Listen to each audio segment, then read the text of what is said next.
참 레바논이라는 나라 작은 나라지만 네.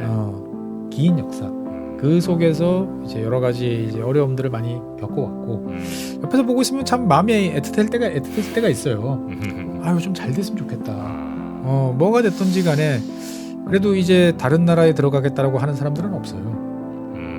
다 레바논이라는 나라를 이제 자기의 나라로 받아들이는 것 같고 최근에 이 레바논이라는 나라를 어떻게 발전시키는가에 관한 문제인데 종교라는 그 장벽, 그 사일로들을 이제 어떻게 잘 좀 바꿔서 좀 더 이제 괜찮은 나라로 만들 수 있을까가 어떻게 보면은 레바논에 주어진 이제 숙제가 아닐까 싶습니다. 최준영 박사의 지구본 연구소 오늘도 아주 흥미로운 전 세계 이야기 전해드리겠습니다. 반갑습니다, 정프로입니다. 네, 최준영입니다. 네, 자 오늘은 어디 갑니까? 네, 지난 시간까지 이제 레바논. 레바논. 예. 뭐 중앙은행이 이제 폰지 사기도 친. 예. 대단한 나라입니다, 레바논. 예, 이 대단한 나라인데 이 대단한 게 또 있어요. 뭐죠? 역사가 참 길어요. 레바논 역사. 레바논은 그렇게 오래된 것 그러니까 그 동네 자체는 오래되긴 했던 것 같은데 레바논이라는 나라도 오래됐나요? 그러니까 레바논이라는 그 나라 지금 우리가 보고 있는 나라는 이제 20세기에 독립한 그렇죠. 그런 나라인데 이 동네가 뭐 원체 오래된 동네니까 그러니까 대충 언제쯤부터 있었어요? 대충 언제다라고 하면 뭐 대충이 아니고 정확해요. 그래요? 한 기원전 3000년 전부터 기록이 남아 있어요. 와, 단군 할아버지가 2333년인데 그때보다 더 오래되셨네요. 더 오래된 거예요. 네. 그러니까 이제 이집트 당시에 이제 세계에서 이 지역에 뭐 어떻게 보면 전 세계가 어떻게 변하든 변함없을 나라는 이집트다 이런 말이 있거든요. 왜요? 이집트는 주변에 다 사막으로 둘러싸인.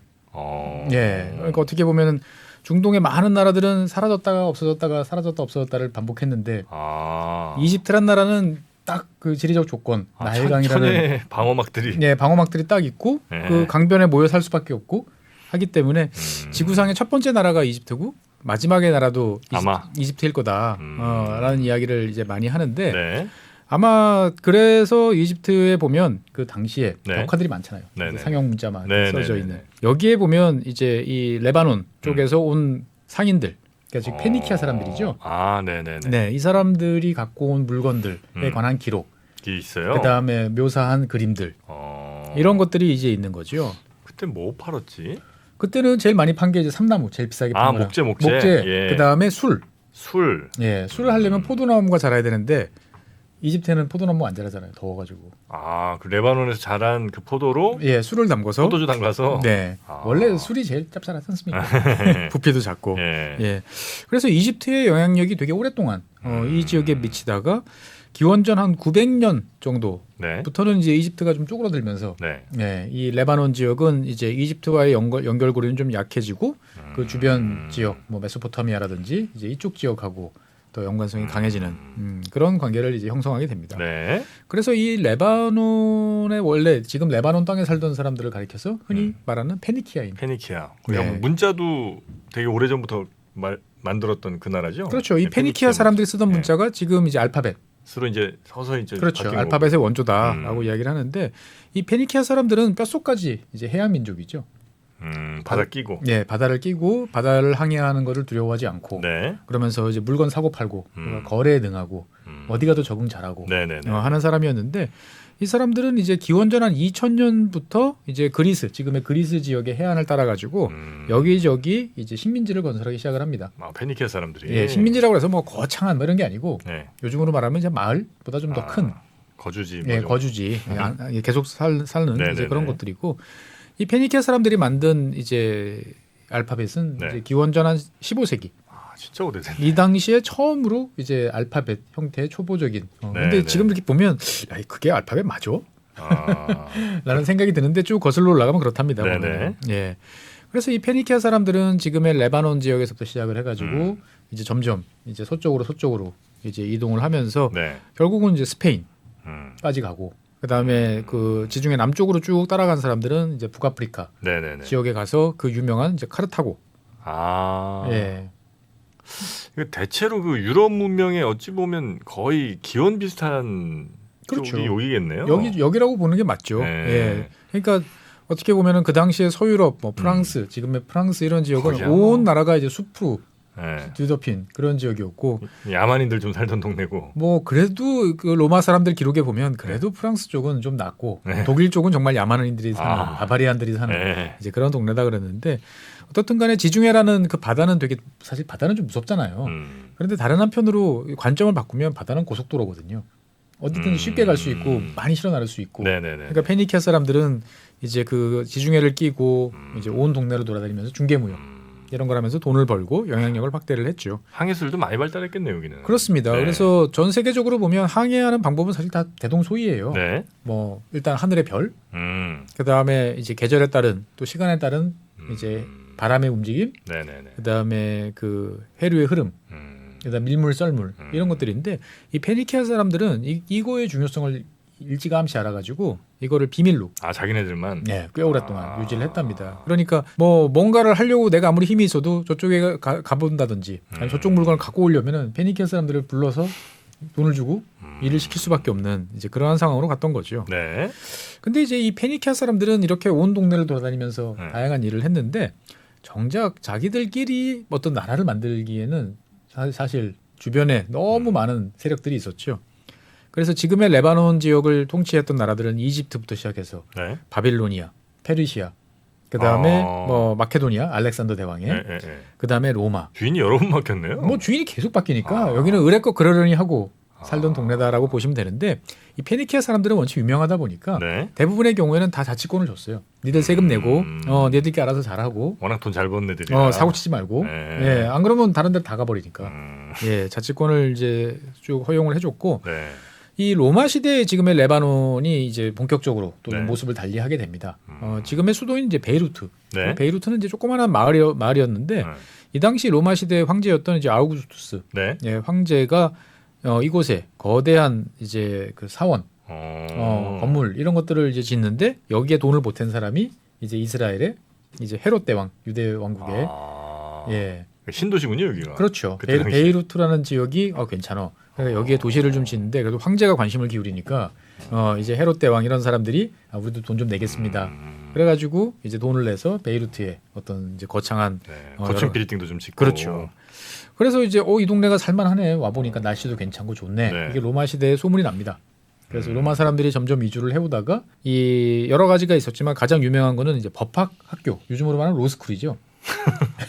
로마 로스쿨이 여기서 생겨요? 로마에 여러 로스쿨들이 있었는데 오히려 로마의 본토에 있는 것보다 이 베이루트에 있는 로스쿨이 이제 더 유명한. 그래요? 어떻게 보면 일찌감치 이 세계 제국과 함께 운명을 하던 곳이 지금의 레바논이다라고 이제 보시면 되겠고요. 그렇게 해서 이제 뭐 몇백 년 이렇게 흘러가다가 이제 7세기 정도 되면 이제 중동 지역에 이제 큰 변화가 발생하죠. 무슬림 등장. 그렇죠. 무슬림이 등장을 하는 거죠. 그래서 뭐 옆 나라니까 바로 위쪽 사우디아라비아 쪽에서 올라가면 바로 위쪽이니까 630년 이 정도를 전후해서 이 아랍인들이 이쪽에 와서 지금의 팔레스타인 그다음에 레바논 지역을 점령을 하게 됩니다. 그리고 이제 이 아랍 사람들은 주변 지역으로 막 가기 바빠가지고 사실 이 레바논 지역은 그냥 이거 또 별로 이렇게 타치를 이제 안 합니다. 그러다 다른 지역들이 다 정리가 되고 나서 이제 한 400년쯤 지나서 한 11세기쯤 되니까 이때쯤 와가지고 여러 사람들을 이제 개종도 시키고 이제 이슬람에 대한 적극적인 포교 이런 것들로. 그 전까진 그러면 뭐 이슬람교가 이렇게 막 뿌리 깊게 내려 앉진 못했었고. 그렇죠. 가까우니까 영향은 크게 받았지만 뭐 그렇게 안 하다가 이제 전체적으로 상황이 정리되니까 이제 그렇게 바뀌었고요.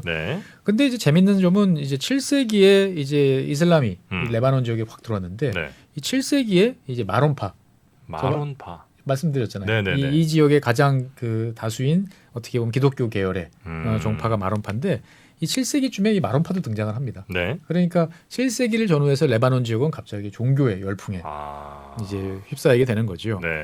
그래서 이제 그 이슬람이 점점 분화가 됐는데 이제 시아파는 주로 내륙 지역 산 쪽으로 이제 가고 순니는 이제 해안 쪽으로 이제 이렇게 오게 되는데 뭐 시아파가 살던 지역이든 순니파가 살던 지역이든 다 기독교도들이 같이 살고 같이 어우러지는 그래서 기독교라는 게 이제 마론파 같은 어떻게 보면은 좀 독특한 그러한 이제 종파들이 이제 같이 살게 됐던 거죠. 그래서 이제 이 지역은 뭐 무슬림 동네 이렇게 이제 간주가 됐는데 11세기 말이 되면 이제 십자군 운동이 유럽에서 이제 시작되죠. 그렇죠. 그래서 예루살렘 거기 쳐들어가죠. 쳐들어가면 바로 위가 레바논이잖아요. 예, 그러니까 이제 이 십자군들이 세운 여러 가지 왕국에 의해서 지금의 레바논 땅들이 여기저기 쪼개져서 다 십자군 왕국으로 이제 점령이 되게 됩니다. 네네. 예, 그러면서 이때 마론파가 드디어 이제 로마의 끈이 닿습니다. 독자적으로 이렇게 그렇죠. 발전을 하다가 발달하고 있었는데 로마 교황청이랑 연결이 돼요. 뭐 저기 십자군이라고 와서 이렇게 했는데 누가 이렇게 왔는데 분명히 뭐 성경 말씀도 이야기하고 비슷한데 좀 달라. 그래서 이게 도대체 뭐냐? 네네. 너희들은 어디서부터 왔냐? 이렇게 물어보니까 이 기독교도들이 이 지역에서 계속 살아남고 있었다. 그래서 이 교황청에다가 이제 알리게 되는 거죠. 그래서 이제 예. 로마 교황청도 여기 이제 신경 많이 쓰고 좀 쓰고 네. 어쨌건 십자군 운동이니까 실질적으로 보면은 이제 지금의 서유럽 세력이 이 지역을 잠시 이제 점령을 했습니다만 1187년 그러니까 12세기 후반에 이제 이슬람 세력들이 이 십자군 왕국들을 다 이제 몰락을 시키면서 다시 이슬람 세력권으로 이제 편입이 됩니다. 네. 그러니까 이제 그 예나 지금이나 이 입지가 좋은 곳은 항상 사람들이 드나들잖아요.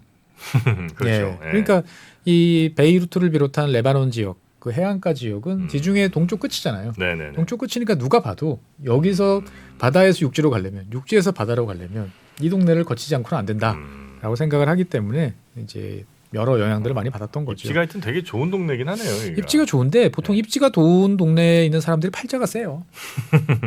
예, 그러니까 미국처럼 정말 나중에 이제 입지가 좋은 땅을 발견한 사람들은 괜찮은데. 사실 뭐 아프간 같은 경우도 옛날에 보면은 이제 끊임없는 그 실크로드 뭐 이런 것들이 지나다니는 동네였잖아요. 그러니까 이렇게 세력이 오면 이렇게 갔다가 저렇게 오면 저렇게 되고. 그러니까 우리가 교통 좋은 곳이 좋다. 보통 이렇게 이야기하지만 부동산에서 막상 교통 좋은 곳에 살아보면 좀 시끄럽고 좀 피곤하고 좀 피곤한 면도 있잖아요. 그러니까 레바논 같은 경우가 딱 그런 지역이죠. 보면. 네. 그러다가 이제 그 여기 오스만 투르크가 여기 점령했던 그렇죠. 예, 오스만 곳이죠? 제국은 이제 한 15세기, 16세기 요때 이제 힘을 이제 본격적으로 이제 내기 시작을 하는데 16세기에 지금 레바논 지역이 이제 오스만 제국으로 편입이 됩니다. 네. 예.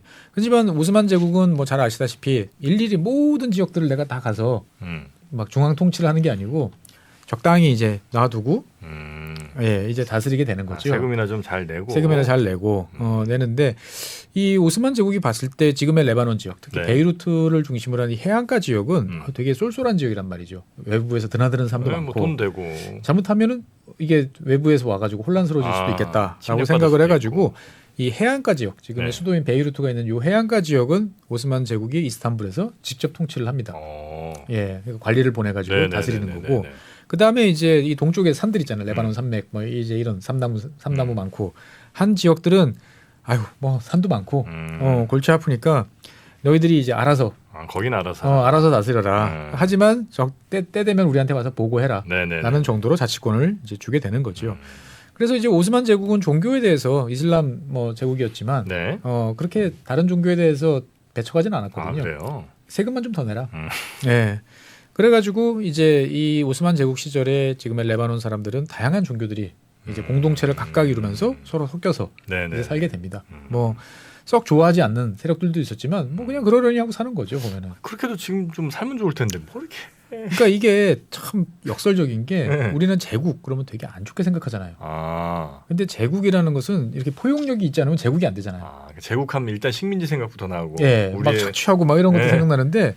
그렇게 막 착취를 하면서 다스리기에는 너무 힘이 많이 들죠.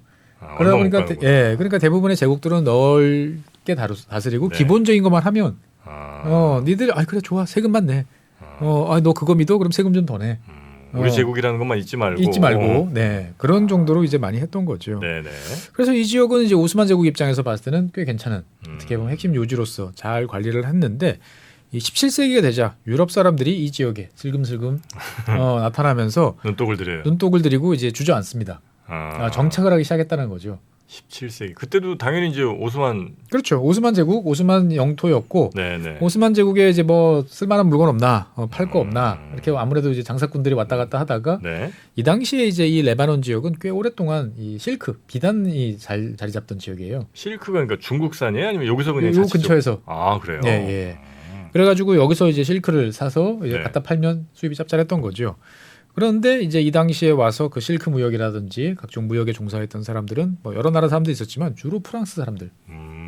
예. 그리고 오스만 제국하고 프랑스는 뭐 가끔 다투긴 했습니다만 네. 기본적으로 그래도 사이가 괜찮았어요. 그러다 보니까 이 지금의 레바논 지역에 프랑스 영향력이 점점 이제 확대가 되기 시작을 하는 거죠. 그러면서 이제 프랑스 사람들이 이 지역에 많이 이제 살면서 네. 보니까 그래 맞아 여기 마론파 있었지. 너희들 아직 있네. 라고 하면서 이제 로마 카톨릭에 정식으로 이제 편입을 시킵니다. 그래서 어떻든 이 로마 카톨릭의 한 분파로 인정받는 거죠.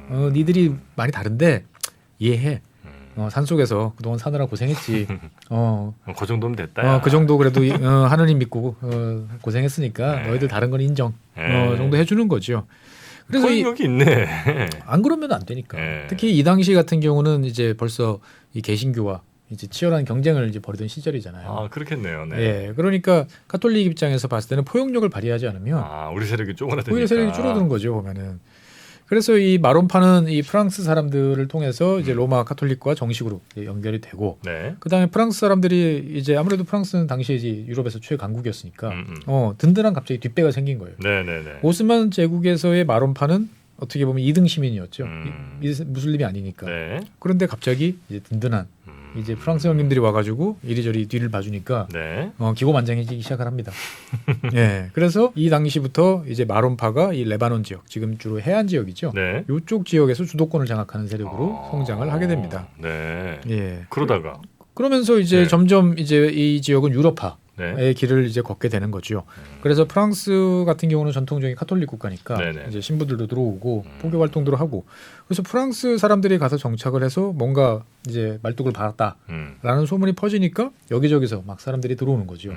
그런데 이제 아까 말씀드렸다시피 카톨릭과 개신교는 이 당시에 경쟁을 막 하던 관계였기 때문에 개신교들도 이쪽으로 프로테스탄트도 이제 이쪽으로 오는데 이때는 미국 사람들이 많이 들어옵니다.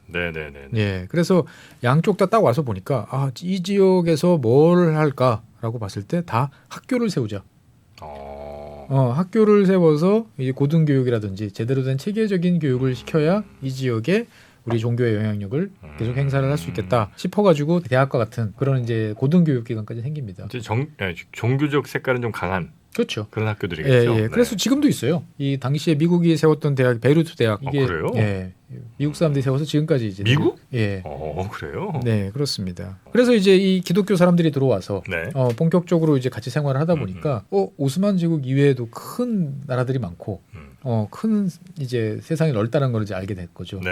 그래서 이제 레바논 사람들은 기독교 네트워크를 통해 가지고 뭐 미국으로도 건너가고 남미로도 오고 그다음에 뭐 이런 식으로 전 세계적인 이제 이주를 본격적으로 합니다. 그러니까 원래 이제 페니키아인 후예들이기 때문에 DNA에 예, 뭐 돌아다니는 거 좋아하고 장사하는 거 잘했는데 그 동안에는 이제 오스만이라는 그 틀 안에서만 이제 생활을 하다가 갑자기 이제 서방과 접촉을 하면서 기독교라는 새로운 세계를 이제 접촉을 하면서 이제 뻗어나가기 시작을 했던 거죠.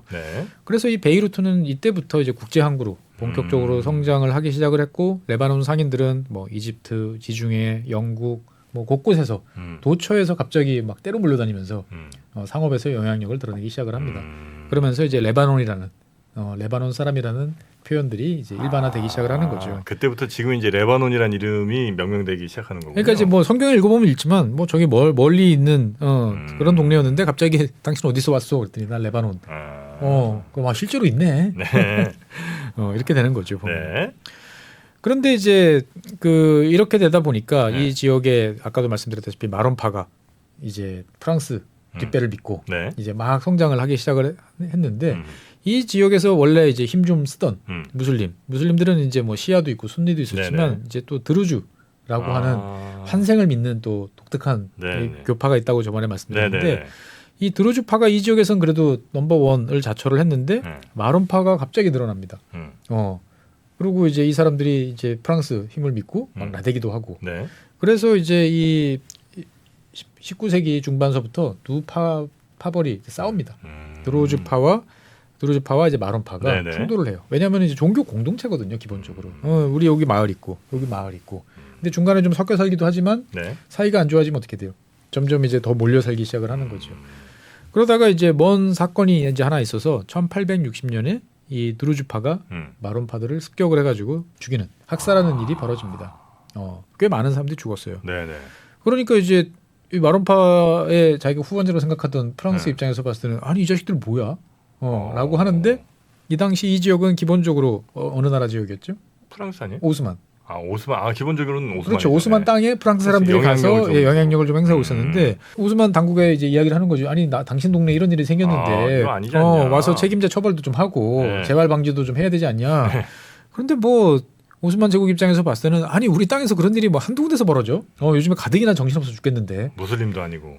지금 뭐 러시아랑 전쟁하나 바빠 죽겠는데 보면은 네. 신경을 안 씁니다. 그랬더니 이제 야 이거 안 되겠다 싶어가지고 이제 프랑스가 그러면 기독교 세력을 내가 대표해서 개입을 해요. 개입을 하게 됩니다. 그래서 이제 이 기독교 세력들, 그러니까 마론파로 대표되는 네. 이 세력들을 내가 직접 보호를 해주겠다라고 이야기를 이제 하는 거죠. 네네. 그러면서 이제 오스만 제국한테 이야기를 하는 거죠. 야 여기 보니까 니들이 제대로 신경을 안 써서 우리 기독교 신자들이 막 죽어나가고 있다.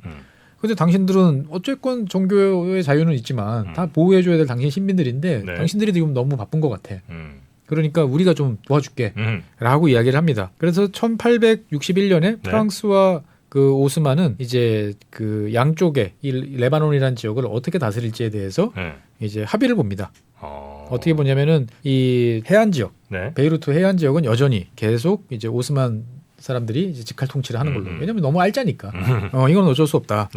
그 다음에 이제 막 섞여 사는 그러면서도 이제 이번에 사건의 발단지가 됐던 이제 레바논 산맥 산악 지역 이쪽에 대해서는 일단은 기본적으로 오스만이 총독을 보내는데 그 총독은 기독교 신자로 보낸다. 총독은 기독교 신자다. 예. 그러니까 뭐 어차피 오스만 사람들 사이에 기독교 신자도 있으니까 보낼 수 있는 거죠. 그 다음에 이 동네 보니까 골짜기마다 사람들이 다 조금씩 다르다 이거죠.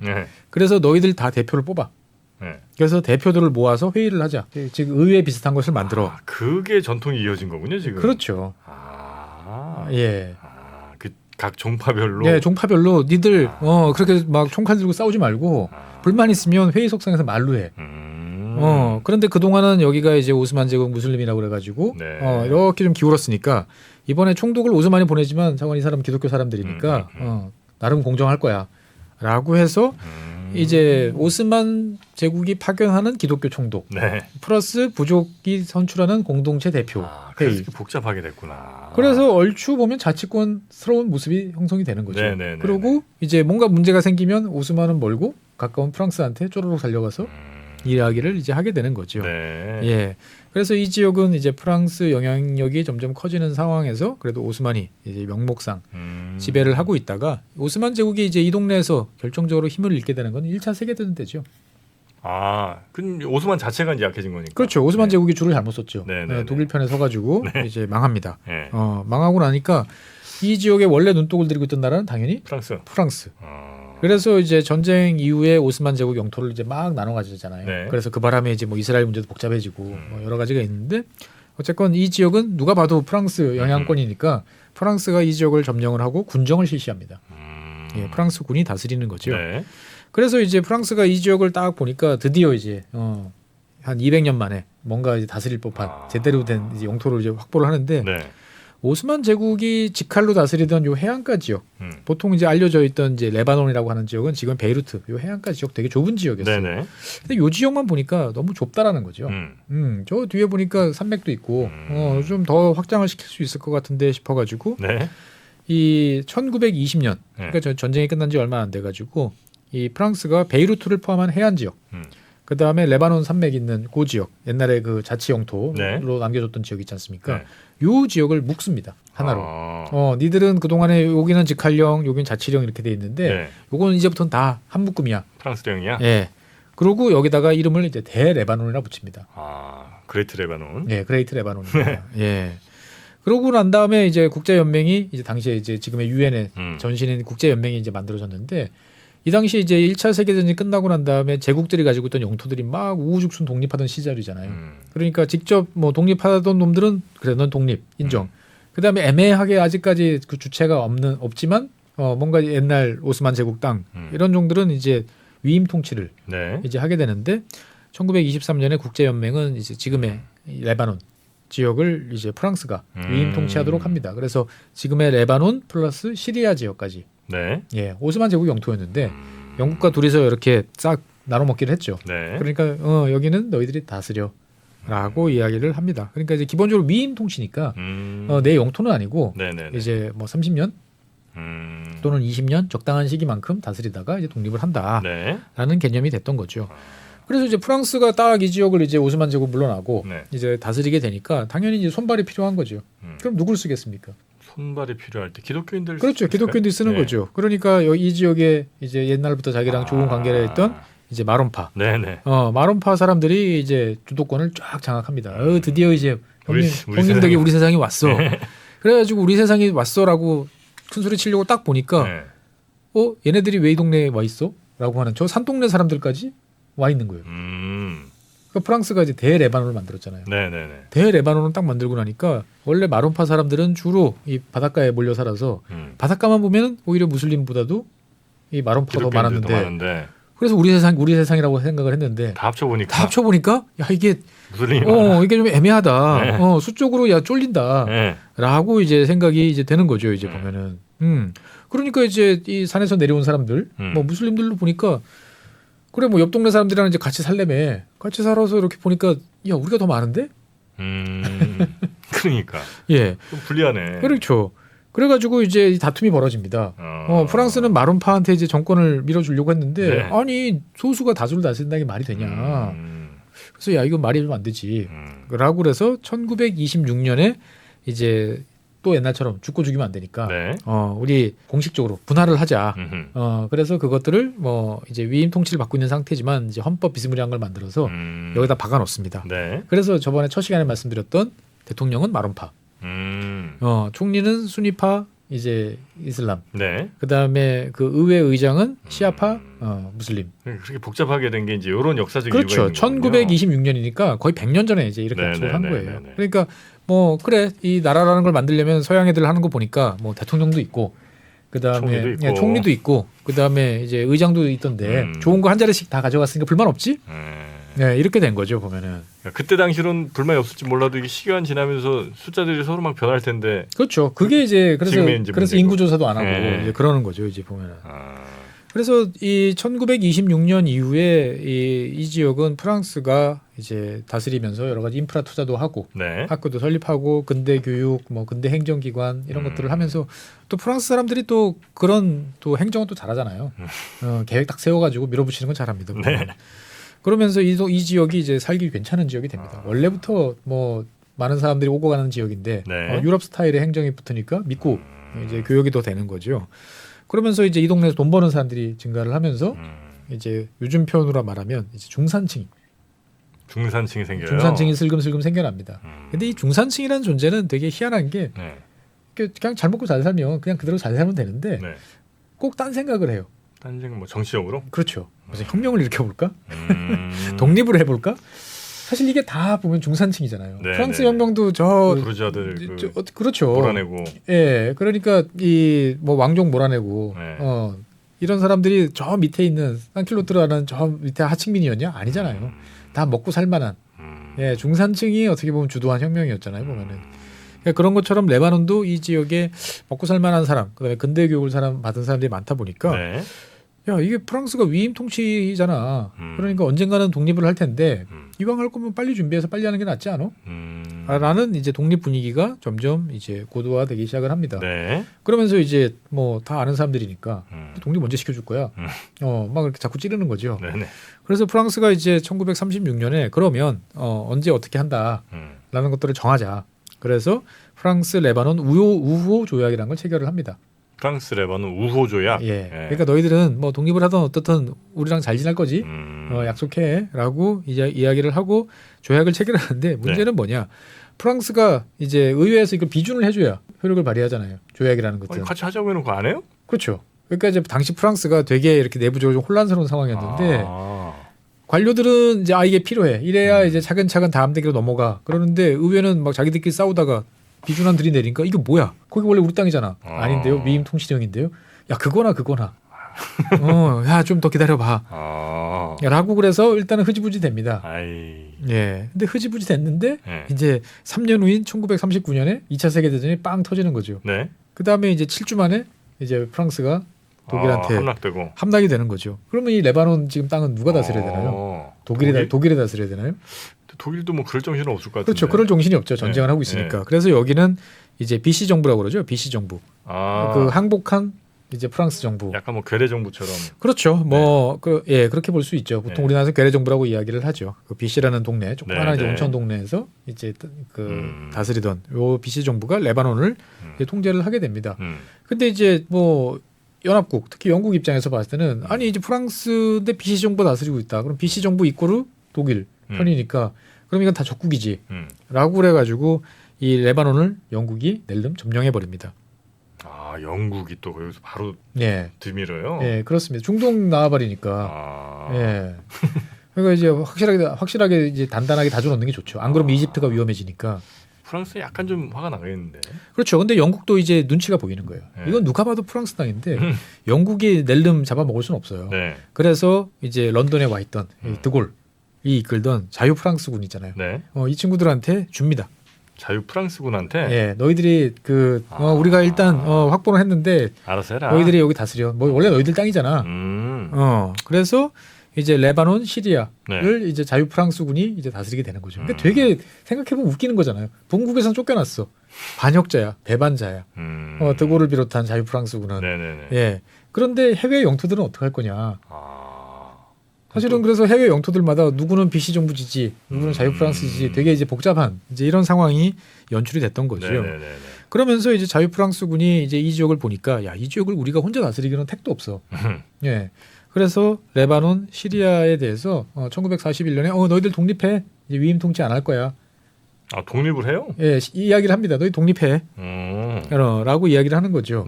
그래서 그러면 잘 됐네. 땡큐. 그래서 레바논이 1943년에 독립을 해요. 독립을 이제 했으니까 독립을 하라고 이제 시켜줬으니까 선거를 해서 뭐 의회도 구성하고 해야 되잖아요. 선거를 딱 해봤는데 반 프랑스 평소에 프랑스에 대해서 별로 좋지 않게 생각하던 사람이 대통령으로 딱 선출됩니다.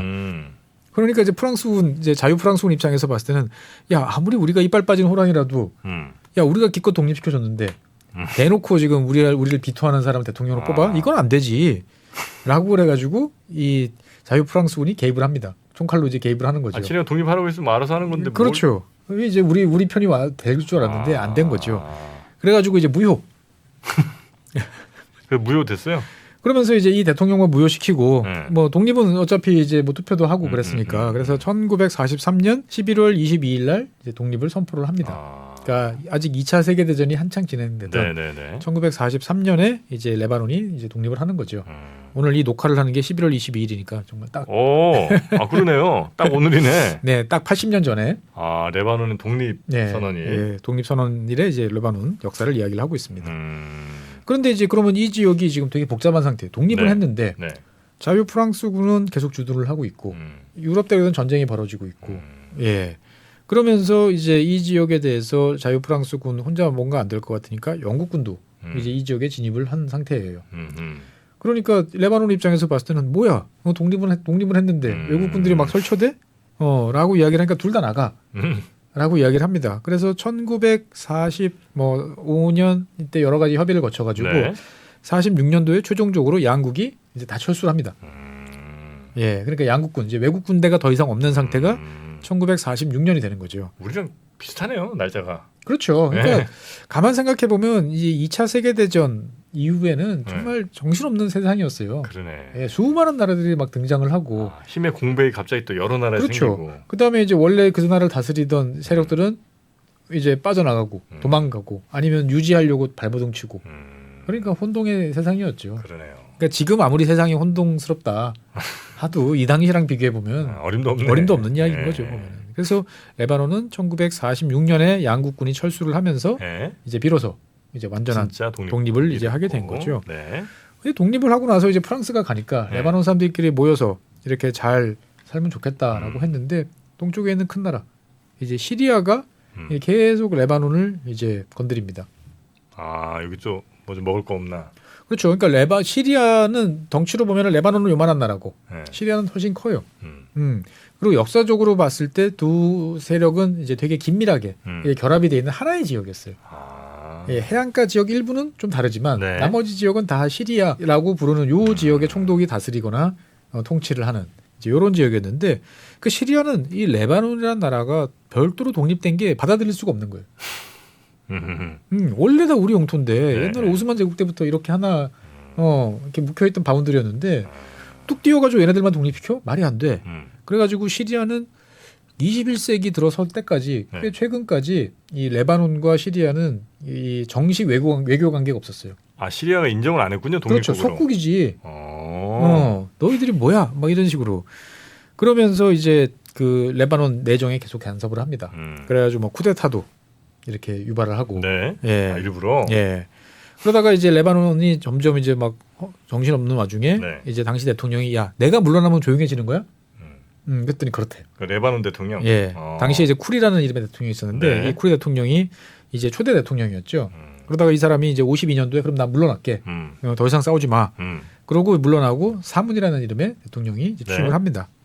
근데 이제 사문 대통령이 이제 1952년에 취임을 했는데 취임을 딱 하고 보니까 이 중동 지역이 막 혁명의 열기로 막 뒤덮인.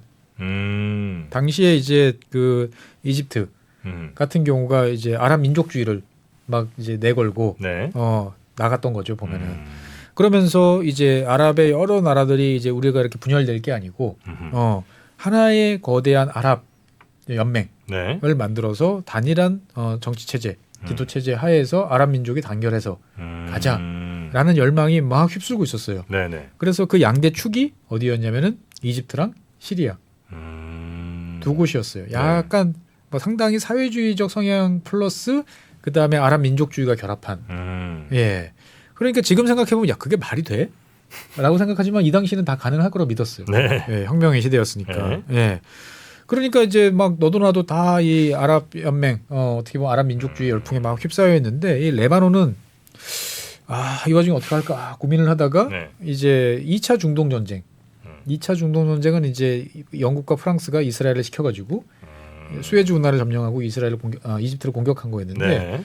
이때 이제 다른 중동 국가들은 다 유럽을 규탄하고 이제 시리아나 이집트 특히 이집트를 지지하는 이쪽에 섰는데 레바논 또 조용해요? 레바논은 친서방 성향을 유지를 합니다. 야 우리는 이 동네에 살지만 너희들이랑 달라라고 이제 이야기를 하는 거죠. 아랍 국가들 좀 싫어하겠네 그러면 여기. 아랍 국가들 싫어하는 게 아니고 당장 여기 있던 이제 무슬림들이 뭔 소리야라고 이제 들고 일어나는 거죠. 그래서 이제 총파업하고 이제 막 일부 지역에서 무장봉기가 답니다. 그러니까 레바논 정부 입장에서 봤을 때는 이게 이제 제압을 해야 되는 거죠. 그래서 총사령관한테 이제 진압을 지시합니다. 네. 진압해. 노동자들. 그러니까 이제 뭐 총파업도 하고 뭐 일단 총 들고 이제 바리케이트 들고 있는 친구들도 있으니까. 그런데 당시 이제 총사령관이 이제 체압이라는 이름의 네. 사령관이었는데 이 양반이 이렇게 보니까 이거를 제압을 하면 할 수는 있는데 그 다음 상황은 이제 책임질 수 없다. 책임질 수 없는 상황이에요. 이 문제는 우리 혼자서 결정하면 안 돼. 그러면 모두가 승복을 못 해. 라고 이야기를 합니다. 네. 그래서 본인이 결정을 해가지고 유엔에다가 유엔도 이때쯤 진짜 엄청 바빴겠네요. 바빴죠. 전쟁에. 여기저기 전쟁 벌어지고 한국 전쟁에서 유엔군 보내가지고 그러니까. 전쟁하고 있었고 예 여기서는 또 뭐 2차 중동 전쟁 뭐 이제 이런 이야기 나오고 그러니까 이제 그 유엔이 그래? 근데 우리는 지금 다 한국에 가 있어가지고 정신이 없는데 네. 그래서 이제 그 미국 해병대 이제 미국한테 요청을 합니다. 네. 그래서 미국이 해병대를 이제 보내요. 1958년 2월달에 이 지역에 이제 보내는 거죠. 네. 그래서 이제 뭐 미국이 온다니까 다들 이제 일단은 총칼을 내려놓고 지켜보자라고 그래가지고 안정화 되게 되는 거죠. 그래서 이제 이 체압이라고 하는 이름의 이 군 사령관은 갑자기 높은 명성을 얻게 됩니다. 이 선택으로. 그렇죠. 생각해 보면 외국군을 끌어들였다는 건 잘못했지만 여기에 대해서 이 진압을 했다가 더 큰 문제를 일으키지 않고 다치지 않고 최소한의 피해로 문제를 깔끔하게 정리를 한 거잖아요. 그렇다고 네, 뭐 네. 미국이 이제 장기 주둔이나 영토에 대한 욕심 있는 나라도 아니니까 가장 어떻게 보면은 클리어한 해법을 이제 끌고 나온 거죠. 그래서 이제 당신 대통령 하세요.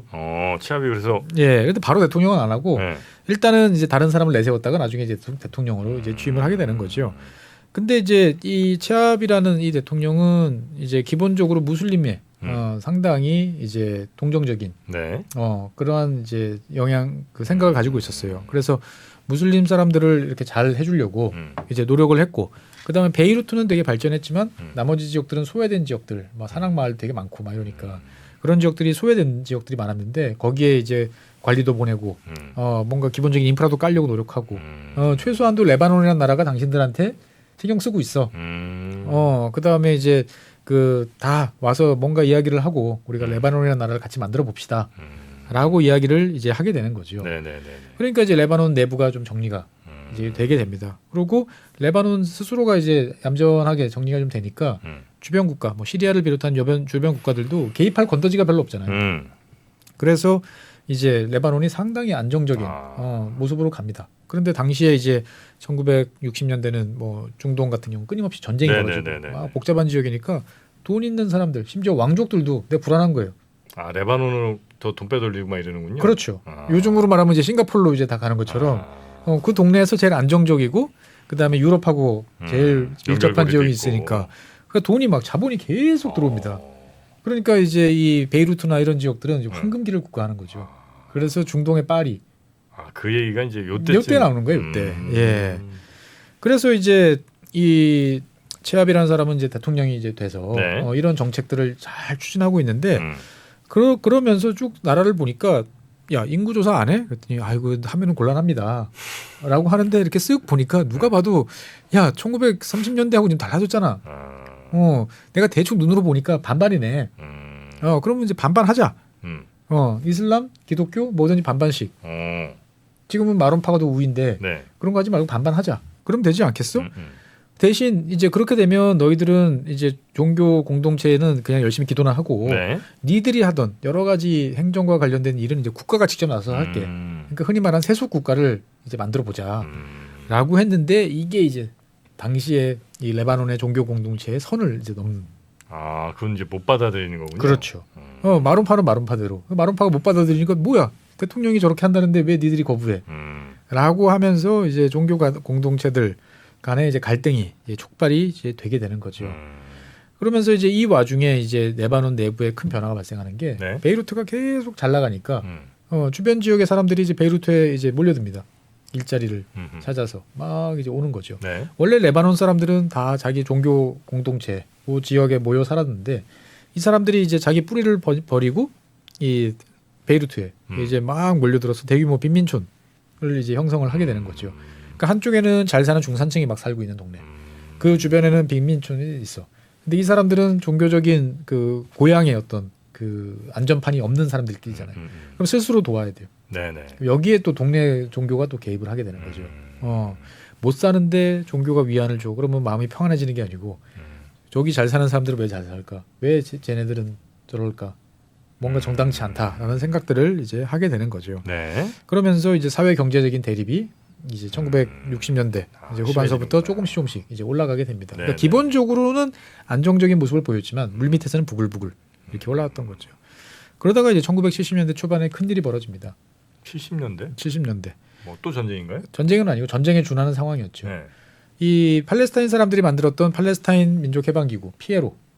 피에로가 원래 요르단에 이제 있었는데 요르단에서 이제 행패를 부리다가 쫓겨납니다. 거의 뭐 정말 내전을 방불케 하는 전투 끝에 밀려나는 거죠. 그래가지고 피에로가 어디로 갔냐? 인접한 레바논으로 밀고 들어옵니다.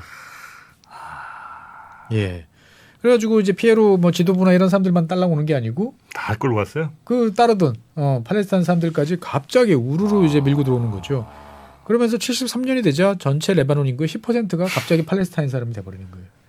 갑자기 인구 한 10% 늘어난 거예요, 그러면? 그렇죠. 아유, 힘들겠다. 그러니까 이제 그 전에는 기독교, 그 다음에 무슬림 이렇게 보면 서로가 이렇게 있었는데 그래도 나름 균형 정도, 반반 정도였는데 여기 갑자기 팔레스타인 사람들은 무슬림이잖아요.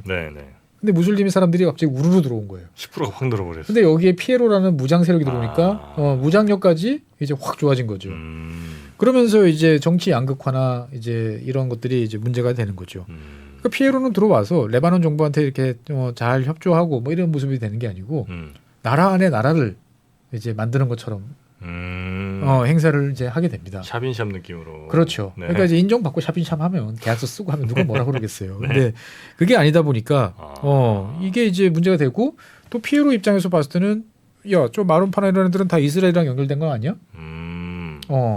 그러면서 이제 무슬림 애들을 뒤에서 이렇게 실제로 도와줍니다. 그러니까 그 전까지는 기독교나 여기 밸런스가 좀 맞던지 아니면 네. 기독교가 약간 우위에 섰는데 피에로가 이제 와서 무슬림 쪽에 딱 힘을 실어주니까 이게 오히려 역전이 돼버리는 네 이러한 상황이 이제 되는 거죠. 그러니까 원래 이제 익숙하던 상황이 바뀔 때 서로가 이제 제일 긴장도가 높아지는 거죠. 그래서 1970년대 중반에 되자 이제 종파들이 서로 이제 가끔 뭐 돌 던지고 네네네. 싸우는 게 아니고 이제는 총 들고 그러니까 나 스스로 이제 보호하기 위해서도 민병대를 또 종파가 끼리 만드는 일이 벌어집니다. 네네네. 그러다가 이제 1975년 4월 13일 날 이제 내전이 시작돼요. 베이루트에서 기독교도하고 무슬림 간의 전쟁이 시작됩니다. 본격적으로 이제 내전이군요. 그렇죠. 그래서 이제 이때서부터 이제 그 중동의 파리라고 했던 이제 베이루트는 처참하게 이제 몰락을 하게 됩니다. 그래서 이 베이루트에서 이 양쪽에 그 딱 진영이 나눠지는 거예요. 이쪽은 기독교 섹터, 이쪽은 무슬림 섹터. 그래가지고 그 사이에 경계선이 이제 녹색 선으로 표시되는데 이게 이제 1990년까지 유지가 됩니다. 아 실제 선을 그어요? 예, 자기들끼리. 그러니까 여기는 여기는 무슬림들이 다스리는 섹터, 여기는 이제 기독교 민병대가 관리하는 섹터. 네네네. 그러니까 이제 막 처음엔 싸우다가 보면 이제 전선이 정리되잖아요. 그렇게 되는 거죠. 그래서 이제 이걸 지켜보고 있던 시리아가 네. 1976년에 이제 개입을 하게 됩니다. 보면은. 시리아가 개입해요. 네. 시리아가 개입을 딱 하니까 야 이스라엘 입장에서 봤을 때는 쟤네들이 개입을 해가지고 레바논에서 밀고 내려오면은 기독교인들 다 쫓겨나고. 그러니까 되게 애매한 거죠. 특히 이스라엘 입장에서 봤을 때는 이제 그 시리아가 레바논을 통해서 이제 밀고 내려오면 그 전에 골란 고원이나 이런 데를 잡아가지고 안전한 이제 안전판을 확보를 했다 생각했는데 갑자기 이스라엘 북부가 위험해지는 거잖아요. 그러니까 이제 이스라엘군은 직접 개입하기보다는 이제 그 당시 밀리고 있던 이 마론파, 이 간접 지역으로 기독교한테 이제 지원을 해주는 거죠. 예. 그러면서 1978년 3월달에 그 이스라엘이 레바논 남부를 이제 침공을 합니다. 명목은 이제 피에로를 밀어내려고 네. 한다라고 하고 결국 이제 1982년에 피에로 제거를 위해서 이제 레바논 전면 침공을 합니다. 레바논에 있는 피에로를 쫓아내겠다. 네. 치열한 전투를 이제 전개를 하고 결국은 이제 피에로가 이제 다 털려가지고 아프리카의 튀니지로 튀어요. 철수를 하게 됩니다. 네. 예, 정말 이때 이제 결정적으로 피에로가 세력이 약해졌고 이빨 빠진 호랑이가 되죠. 그리고 이제 이 당시에 이제 피에로나 레바논 정부를 후원하던 시리아군도 이스라엘군에 밀려가지고 후퇴를 이제 하게 됩니다. 그래서 이제 어떻게 보면은 이스라엘이 레바논을 이제 상당히 영향권에 두는 이런 시기였는데 요 틈을 타서 지난번에 말씀드렸던 헤즈볼라가 자리를 잡게 되는 거죠. 예. 그러면서 이제 지난 뭐 헤즈볼라 시간 때 말씀드렸던 뭐 미 해병대에 대한 폭탄 테러 뭐 이런 일들이 이제 생기고 1989년에 이제 그 삼국 뭐 사우디라든지 알제리, 모로코가 개입을 해가지고 휴전해라라고 이야기를 해서 1990년에 이제 타이프 협정이라는 걸 체결을 합니다. 그러니까 기본적으로 종파들끼리 나눠 갔는데 그 전에는 대통령 권한이 너무 셌어. 그러니까 대통령 권한을 좀 낮추고 의회도 권력 넘겨주고 뭐 이런 식으로 해서 일단은 이제 내전을 공식시키는데 성공을 합니다. 그래서 이제 1990년에 이제 헌법도 새로 만들어서 원래는 이제 나눠 먹기를 다시 했으니까 제2공화국이 출범을 하게 됩니다. 그래서 지금까지 이어지는 거예요. 2공화국이. 예, 2공화국이. 그리고 이제 이스라엘군도 2000년에 이제 완전히 철수를 하고 시리아군도 2005년에 이제 철수를 하면서 어떻게 보면 레바논은 이제 이제 한 30년 동안 이어졌던 내전에서 일단 벗어나게 되는 거죠. 네네네. 야, 지난 한 5,000년이 5,000년을 이제 한 40분 만에 후다닥 하려니까 좀 정신이 없긴 한데. 기원전 3,000년부터. 예. 야. 그러니까 거쳐간 나라만 해도 뭐 이집트, 바빌로니아, 뭐 페르시아, 프랑스, 영국. 예, 그다음에 알렉산더 대왕, 오스만 제국. 아이고 참 그 레바논이란 나라도 참 뭐 지리적으로는 유리한 여러 가지 것들이 있어서 옛날부터 사람들이 참 모여 살았던 곳인데. 그만큼 고생도 많이 하고. 그렇죠. 그러다 보니까 이제 레바논 사람들은 어디 가도 잘 적응하는 그러한 성향이 있다 보니까 이제 유명한 경영자들도 많고요. 레바논 출신? 예. 뭐 예전에 이제 일본에 있다가 이제 그 탈출국을 전개했던 르노. 예, 르노 회장인가 하는 권 회장도 이제 레바논 사람이죠. 지금 그래서 베이루트에 살고 있어요. 레바논 출신이에요. 예, 레바논 출신이에요. 예. 그래서 어떻게 보면은 참 레바논이라는 나라, 작은 나라지만 긴 역사. 그 속에서 이제 여러 가지 이제 어려움들을 많이 겪어왔고 옆에서 보고 있으면 참 마음이 애틋해질 때가 있어요. 좀 잘 됐으면 좋겠다. 뭐가 됐든지 간에 그래도 이제 다른 나라에 들어가겠다라고 하는 사람들은 없어요. 다 레바논이라는 나라를 이제 자기의 나라로 받아들이는 것 같고 최근에 네네네. 이 레바논이라는 나라를 어떻게 발전시키는가에 관한 문제인데 종교라는 그 장벽, 그 사일로들을 이제 어떻게 잘 좀 바꿔서 좀 더 이제 괜찮은 나라로 만들 수 있을까가 어떻게 보면은 레바논에 주어진 이제 숙제가 아닐까 싶습니다. 야, 레바논이란 나라를 저희가 뭐 그 헤즈볼라 관련해서도 좀 알아봤고 경제적인 것도 좀 살펴봤고요. 예. 이제 역사까지 좀 봤는데 하여튼 우리랑 좀 겹치는 부분도 좀 있고 좀 다른 부분도 분명히 좀 있는. 레바논에 비하면 대한민국 이 한반도는 좀 평안했다 이런 생각이 좀 들죠. 보면. 네네. 자, 레바논 지금 이스라엘하고 뭐 직접적인 충돌까지는 아직 없는 것 같긴 한데요. 그렇죠. 헤즈볼라 같은 경우가 일단은 이제 11월 3일인가요? 이제 초반에 이제 지도자가 한참 연설을 이제 했는데 결론은 잘 보면 일단은 지켜보겠다. 너무 근데 자관 뭐 하면. 어느 선을 넘으면 우리는 네. 다시 생각해 볼 수밖에 없다라고 해서 일단은 지금 이제 레바논이 이제 이스라엘과 이제 하마스 사이에서의 어떤 그런 헤즈볼라 때문에 끌려 네. 들어가는 일은 좀 피하는 것 같은데 뭐 미래는 알 수 없죠. 네네. 지난 5천 년 동안 이렇게 많이 좀 싸웠으니까 이제 좀 그만 싸웠으면 좋겠어요. 이제 싸울 거 다 싸웠잖아요. 그렇습니다. 네. 이제 좀 평화의 길로 가시기를 바라면서 네. 레바논 이야기는 오늘 여기서 마무리하도록 하겠습니다. 재밌었고요. 네. 네, 다음 시간에도 또 여러 재밌는 나라의 흥미로운 이야기들 전해주시기 바라겠습니다. 알겠습니다. 함께해주신 법무법인 율촌 최준영 박사님이었습니다. 대단히 고맙습니다. 네, 감사합니다.